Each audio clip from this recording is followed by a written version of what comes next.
60 sena ilu saru l-elezzjonijiet ta' frar tal-1962. Dell-elezzjoni tibqa' mfakra għal 51,000 persuna li taw l-ewwel preferenza lil Partit Laburista dak iż-żmien immexxi mill-Perit Dominku Mintoff. Dawn jibqgħu mfakra bħala soldati tal-Azzar. Salvu Sant li kien fl-eżekuttiv tal-Partit Laburista spjega magħna kif minħabba l-interdet mill-Knisja fuq il-Partit Laburista fisser li kull min jivvota mar xi meeting jew ara gazzetta tal-Partit Laburista kien qed jagħmel tnub mejjed.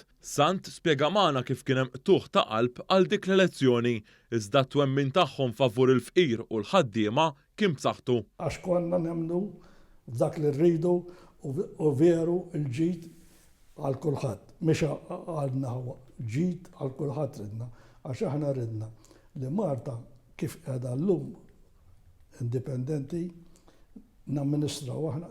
Salvu Sant irrakkonta esperjenzi li hu u oħrajn ħabtu wiċċu magħhom. U lejlet il-meetings għamlu demonstrazzjoni u aħna ħariġna daqsxejn kienet id-Duke of York hemm ħdeq il-Main Street intutija. Ħriġna barra u trakkijiet u da assesini ħabtunna ċuqqa ma' wiċċna jobsqunna fejn u d-demb għax dak baħlu l-infrasu. Li aħna timoni fejn riddew durunna wara biex jaraw għandi ġdem. Salvu Sant li kien parti mill-eżekuttiv tal-Partit Laburista spjegalna kif Mintoff baqa' jikkonvinċi minkejja din il-biża' mill-Knisja. Niftakar meeting il-Gżira u l-Mintoff għetlu ġewweż daqsxejn jien fl-eżekuttiv u spiċċajna minn l-eżekuttiv kollu għajna tlieta għax kulħadd ħareġ għall-elezzjoni billi kien dik is-sitwazzjoni għall-lum sal-firridu naraw minn fejn se nibdew. Salvu Sant irrakkonta kif minħabba idnu pil-mejjed kien hemm laburisti li ndifnu fil-miżbla fil-waqt li ieħor li miet fit-traċedja fuq ajruplan fil-Libja spiċċa indifen fiċ-ċimiterju tal-Ingliżi.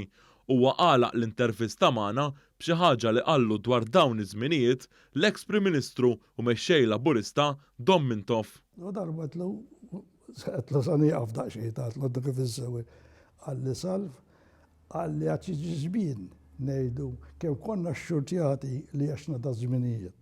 Għalli ħadd ieħor tal-li għamlidna u tal-li għamel jipprovajna ssihom ta' żminijiet.